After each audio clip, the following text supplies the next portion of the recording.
வணக்கம். நம்ம சேனலுக்கு தொடர்ந்து ஆதரவளித்துக் கொண்டிருக்கும் நல்ல உள்ளங்களுக்கு நன்றி. காலையில் அதாவது மக்களை சந்தித்து கொண்டிருந்த கெஜ்ரிவால் அவர்கள் மீது திராவ வீச்சு நடந்திருக்கு. டெல்லியில் ஒரு பதட்டம். இதனைத் தொடர்ந்து ஆதிசி அவர்கள் பிஜேபி தான் இதை பண்ணது அப்படின்னு ஒரு குற்றச்சாட்டை வச்சுருக்காங்க. இன்னொரு பக்கம் பிஜேபி இதே தான் வேலையாக போச்சு கெஜ்ரிவாலுக்கு. ஏற்கனவே ராஜஸ்தானில் அவர் மேலே மை தூவுனாங்க. அது ஒரு அனுதாபலை மாதிரி திரும்பவும் நினச்சார் கெஜ்ரிவால். இப்பையும் அனுதாபத்தை சம்பாதிக்கிறதுக்கு இவங்களே செட் பண்ணியிருக்காங்க அப்படின்ட்டு. இவன் உண்மையிலே நமக்கு மக்களுக்கு புரியல யார் தான் செட் பண்ணியிருக்காங்கன்னு. ஏன்னா உள்துறை கையில் வச்சுருக்கக்கூடிய டெல்லி போலீஸை கையில் வச்சுருக்கக்கூடியது அமித்ஷா. இப்போ ஒருத்தரை பிடிச்சிட்டாங்க. பிடிச்சி ஒருவேளை அவர் செட் பண்ணியிருந்தாங்கன்னா கண்டிப்பாக அமித்ஷாவுக்கு தெரியாமல் இருக்காது. அது கெஜ்ரிவால் மாட்டிக்குவார் அப்படி பண்ணால். இது கூட தெரியாமையா கெஜ்ரிவால் பண்ணுவார். ஒன்று. ரெண்டாவது விஷயம், இதே மாதிரி நாடாளுமன்றத்தில் ராகுல் காந்தி வண்ண புகை தூணாங்க. அதுக்கப்புறம் என்னாச்சு அந்த கேஸு? அப்போ தான் நம்ம யோசிப்போம், அந்த கேஸ் இருக்குல்ல.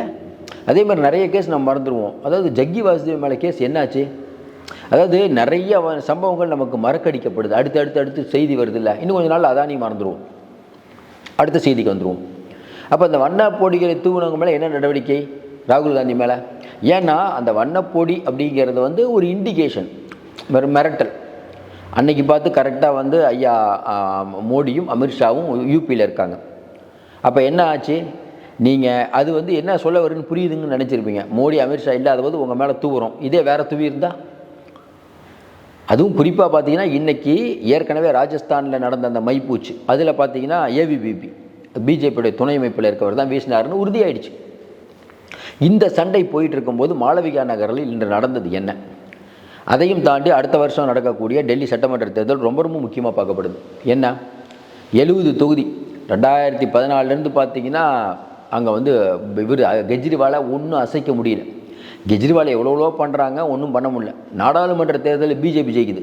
இந்த நடந்த நாடாளுமன்ற தேர்தலும் பிஜேபி தான். ஆனால் சட்டமன்றத்துக்குன்னு வரும்போது கெஜ்ரிவாலுக்கு போடுறாங்க. அப்போ கெஜ்ரிவால் அவர்கள் அங்கே அசைக்க முடியாத தலைவராக இது வரைக்கும் இருக்கார். வரக்கூடிய தேர்தல் அடுத்த வருஷம் கண்டிப்பாக பிஜேபிக்கு முக்கியம். ஏன்னா மத்திய பிரதேசம், ராஜஸ்தான், சத்தீஸ்கர், ஹரியானா, மேற்கு மகாராஷ்டிரா எல்லாத்தையும் பிடிச்சாச்சு. ஹெட் குவார்ட்டர்ஸை பிடிக்க முடியல. ஹெட் குவார்ட்டர்ஸை பிடிக்க என்ன பண்ணலாம்? ஒரு ஒரு எப்பயுமே பிஜேபி மைக்ரோ லெவல் மேனேஜ்மெண்ட். அப்புறம் மைக்ரோ லெவல் மேனேஜ்மெண்ட் அவங்க பண்ணும்போது இப்போ நம்மளே பண்ணலாம். மைக்ரோ லெவல் மேனேஜ்மெண்ட் என்ன? போன தடவை எவ்வளோ ஜெயிச்சாங்க, எந்த தடவை எவ்வளோ ஜெயிச்சாங்க, ஓரளவுக்கு டெல்லியை பற்றி தெரிஞ்சால் பரவாயில்ல. படித்தோம்னா ஓரளவுக்கு தெரிஞ்சிடும். என்ன? டெல்லியில் ஒரு 70 தொகுதி. 70 தொகுதியில் வடமேற்கு டெல்லி, வடக்கு டெல்லி, தெற்கு டெல்லி, இந்த 3ல் மட்டும் 30 தொகுதிகள் வருது. இந்த 30 தொகுதிகளில் மொத்தம் 360 கிராமங்கள் இருக்குது. இந்த 360 கிராமங்களில் அசைக்க முடியாத சக்தியாக இருக்கக்கூடியவர் கெஜ்ரிவால் தான். நீங்கள் 2014 பார்த்தீங்கன்னா இந்த ஏரியாவில் 30 தொகுதியில் 27 தொகுதி ஐயா கெஜ்ரிவாலுக்கு தான் வரும். ரொம்ப ஒன்றுமே பண்ண முடியல. கிராமங்கள் அந்த அளவுக்கு வெல்ஃபேர் ஸ்கீம் போயிருக்கா, என்ன போயிருக்குன்னு தெரியல, அவ்வளோ போயிட்டுருக்கு. அப்போ பிஜேபி என்ன பண்ணும்? எப்படி அதை பிடிக்கணும் அப்படிங்கிறனால என்ன பண்ணுறாங்க? பல வேலைகள் பண்ணுறாங்க. ஆளுநர் சக்சேனா வச்சு 500 கோடி ரூபாய்க்கு நாங்கள் டெல்லியை மேம்படுத்த போகிறோம். டெல்லி கிராம யோதயா திட்டம் அப்படின்னு ஒரு திட்டத்தை தொடங்கி 500 கோடி. அதில் இப்போ கேட்டிங்கன்னா 300 கோடி செலவழிச்சுங்கிறாங்க. செலவு பண்ணிட்டோம். அப்போ இது சிசிடிவி கேமரா, அங்கே நெட்டு, அதுக்கப்புறம் பார்த்திங்கன்னா இணையதளம் ஃப்ரீயாக கொடுக்கறது, இந்த நூலகம் கட்டுறது, இந்த மாதிரிலாம் பெருசாக செலவு பண்ணிகிட்ருக்காங்க. போன தடவை நடந்த தேர்தலில் இந்த 30 தொகுதியில் இருக்கக்கூடிய 30 தொகுதிகளில் 11 தொகுதிகளில் குறிப்பாக 60% பிஜேபி ஜெயிக்குது, வாக்கு வாங்கியிருக்காங்க. இது இப்போ ஆம் ஆத்மிக்கு ஒரு தலைவலி.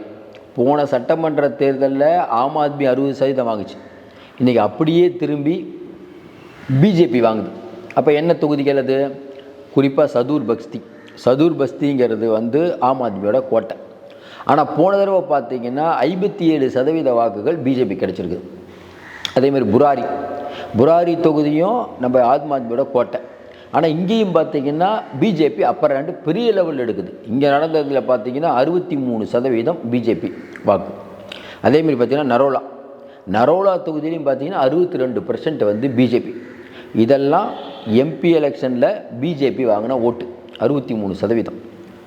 ஆனால் சட்டமன்றத்தில் பார்த்தீங்கன்னா இந்த 3 தொகுதிகளில், குறிப்பாக இந்த 3 தொகுதியில் பார்த்தீங்கன்னா இவர் தான் ஆம் ஆத்மி தான் நின்றுச்சு.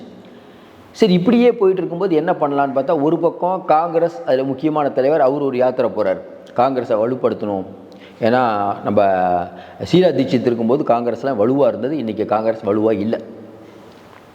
கொஞ்ச நாளாக பார்த்தீங்கன்னா ஆம் ஆத்மிலேருந்து நிறைய பேர் மினிஸ்டர் ஏற்கனவே ஒருத்தர் ரிசைன் பண்ணிட்டார், இப்போ ஒரு மினிஸ்டர் இணைஞ்சார், அடுத்த நாள் போய் பிஜேபியில் சேர்த்துட்டார். அப்போ பலவிதமான சங்கடங்கள் இன்றைக்கி ஆம் ஆத்மிக்கு இருக்குது. அப்போ அடுத்த வருஷம் நடக்கக்கூடிய சட்டமன்ற தேர்தலில் ஆம் ஆத்மியை ஒடுக்கணும். அதுக்கு நம்ம என்ன பண்ணலாம்? அதுக்கு இந்த கிராமங்களை மேம்படுத்தும் திட்டத்தை வச்சு கிராமத்துக்குள்ளே ஊடுருவிடலாம் அப்படிங்கிறது பிஜேபியோட பிளான். அதை வலுவாக நிறைவேற்றிட்டுருக்காங்க. இந்த பக்கம் கெஜ்ரிவால் முதலமைச்சராக இல்லாத கடை பயணம் போக ஆரம்பிச்சிட்டார். இப்போ என்ன பிஜேபிக்கு ஆம் ஆத்மிக்கு என்ன சிக்கல்னா, வரக்கூடிய தேர்தல் யார் முதல்வர் முகம்? கெஜ்ரிவாலே ஜெயித்தாலும் முதல்வராக முடியாது. அப்போ ஆதிசி தான். அப்போ ஆதிசியை முன்னிறுத்தி பண்ணுவாங்களா? நல்லாட்சி தருவார் யார்? கெஜ்ரிவால்னு சொல்லி பண்ணுவாங்களா? இல்லை நல்லாட்சி ஆம் ஆத்மி தருன்னு சொல்லுவாங்களா? இப்படி பலவிதமான குழப்பங்கள் இருக்குது. அப்போ கெஜ்ரிவால் இப்போதைக்கு அந்த கேஸ்லேருந்து ரிலீஃப் ஆக முடியாது. அப்போ கெஜ்ரிவாலுடைய இமேஜ் எந்த அளவுக்கு ஒர்க் அவுட் ஆகுங்கிறது தெரியல. கெஜ்ரிவால் சிறையில் இருக்கும்போதே எம்பி எலெக்ஷனில் அங்கே பிஜேபி ஜெயிக்குது. அப்போ அனுதா பலை இல்லை. இப்போ நம்ம சொன்ன 3 தொகுதிகள் இப்படி போயிட்டு இருக்கும்போது என்ன ஆச்சுன்னா, கோபால் ராய் அவர் தான் அங்கே இருக்கக்கூடிய உள்ளாட்சி துறை அமைச்சர் ஆம் ஆத்மி. அவர் என்ன பண்ணுறாருன்னா, இது சரி வராதுன்னு வேகமாக என்ன பண்ணுறாரு, அவரும் கிராமத்தை தத்தெடுக்கிறோன்னு சொல்லிட்டு அவங்க நிறையா வேலை பண்ணிகிட்டு இருக்காங்க. ஒரு பக்கம் பிஜேபி சக்சேனா வச்சு 500 கோடி ரூபா ப்ராஜெக்ட், இன்னொரு பக்கம் கோபால் ராய் அவர் ஒரு வேலை பண்ணிகிட்ருக்கார். இப்படி போயிட்டு இருக்கும்போது நம்ம கெஜ்ரிவாலுக்கு கொஞ்சம் நம்பிக்கை கொடுத்தது ஏன்னா பிராம்சிங் தன்கர். இந்த பிராம்சிங் தன்வர் அப்படிங்கிறவர் யாருன்னா, அங்கே இருக்கக்கூடிய ஒரு எம்எல்ஏ, மிக பவர்ஃபுல்லானவர், அவர் கிராமங்களில் செல்வாக்கானவர். அவர் என்ன பண்ணுறாரு, ஆம் ஆத்மியில் செஞ்சுட்டார். அதாவது ஒரு பக்கம் பார்த்திங்கன்னா பிஜேபி, இன்னொரு பக்கம் பார்த்திங்கன்னா ஆம் ஆத்மி. பவர் அதிகாரம் எல்லாத்தையும் வச்சு பிஜேபி வருது, ஆம் ஆத்மி திணறிட்டு இருக்குது. உண்மையிலே ஏன்னா கட்சியில் உட்கட்சி அடி காலி பண்ணுறாங்க. இப்படிப்பட்ட சூழ்நிலையில் காலையில் நடந்த இந்த சம்பவம் விவாதக்குள்ள. ஆனால் என்னென்னா, பெரும்பாலானவங்க எல்லாரும் நீங்கள் கருத்து கணிப்பு கேட்டீங்க, இந்த தடவை கருத்து கணிப்பு கேட்டிங்கன்னா அவ்வளோ ஈஸியாக கெஜ்ரிவால் ஜெயிக்க முடியாதுன்னு தான் சொல்கிறாங்க. ஏன்னா ஏற்கனவே மகாராஷ்டிரா ஹரியானாவில் என்ன பாணியை கடைப்பிடிச்சதோ அந்த பாணியை இப்போ டெல்லியில் கண்டிப்பாக பிஜேபி கடைப்பிடிக்க போகுது. மைக்ரோ லெவல் மேனேஜ்மெண்ட் அதை தகர்க்கணும் அப்படின்னா கெஜ்ரிவால் பண்ணுறாரு. ஆனால் உட்கட்சியில் இருக்கவங்க போனது மிகப்பெரிய ஒரு வீக்காக தான் பார்க்கப்படுது. இன்னொன்று, கெஜ்ரிவால் மேலே இருந்த அந்த க்ளீன் இமேஜ் இருக்குல்ல, அது என்னென்னா, மதுபான கொள்கையில் மனோஜ் சிசோடியா போகிறாரு, சஞ்சய் சிங் போகிறாரு, இப்போ அனாமத்துல்லாங்கிற ஒருத்தர் வக்பு வாரிய மேட்டரில் போகிறாரு. அப்படிங்கும்போது இது மக்கள்கிட்ட ஒரு சலனத்தை ஏற்படுத்திக்குது. அதையும் தாண்டி இப்போ அந்த மினிஸ்டர் போனார் பாருங்கள், அவர் என்ன சொல்லிட்டு வர்றாரு, ஆம் ஆத்மி எந்த திட்டத்தையும் நிறைவேற்றலைன்ட்டார். இப்போ என்ன சிக்கல்னா, கொஞ்ச நாளுக்கு வரைக்கும் கெஜ்ரிவால் இந்த மினிஸ்டரை காட்டி தான் இவர் சூப்பராக பணியாற்றிட்டு இருக்காரு பாருங்கள், நிறையா திட்டங்களை போட்டாருன்னு சொன்னார். அதே மினிஸ்டர் ஒன்றுமே பண்ணலங்கும் போது அது கண்டிப்பாக படித்த மக்கள் கொஞ்சம் எதிர்பார்ப்பாங்க. ஆனாலும் நெக் டு நெக் போயிட்டு தான் இப்போதைக்கு எதுவும் சொல்ல முடியாதுங்கிறாங்க. ஆனால் இந்த எம்பி எலெக்ஷனில் 11 தொகுதிகளில் 60% பிஜேபி வாங்கிறது வச்சு பார்க்கும்போது அவ்வளவு சுலபத்தில் கெஜ்ரிவாலால் ஆட்சி அமைக்கிறது கொஞ்சம் கஷ்டம்தான், அதில் மாற்று கருத்து இல்லை. கூட்டணி ஆட்சி தான் இந்த தடவை நீங்கள் ஸ்டேட்டெல்லாம் தனி மெஜாரிட்டியோட கெஜ்ரிவால் ஜெயிச்சால் அது இருக்காது. காங்கிரஸும் இருக்குது, ஏன்னா காங்கிரஸும் நடைபயணத்தை ஆரம்பிச்சிட்டாங்க. அவங்க பெருசாக இல்லை, பட் அவங்க அந்த யார் ஆட்சி அமைக்கணுங்கிறத தீர்மானிக்கக்கூடிய இடத்தில் காங்கிரஸ் இருப்பாங்கிற மாதிரி தான் நம்ம நினைக்கிறோம். ஏன்னா அவங்களும் ஒரு 7-8 தொகுதியில் ஜெயிப்பாங்கிற மாதிரி தான் நிலைமைக்கு வரும்.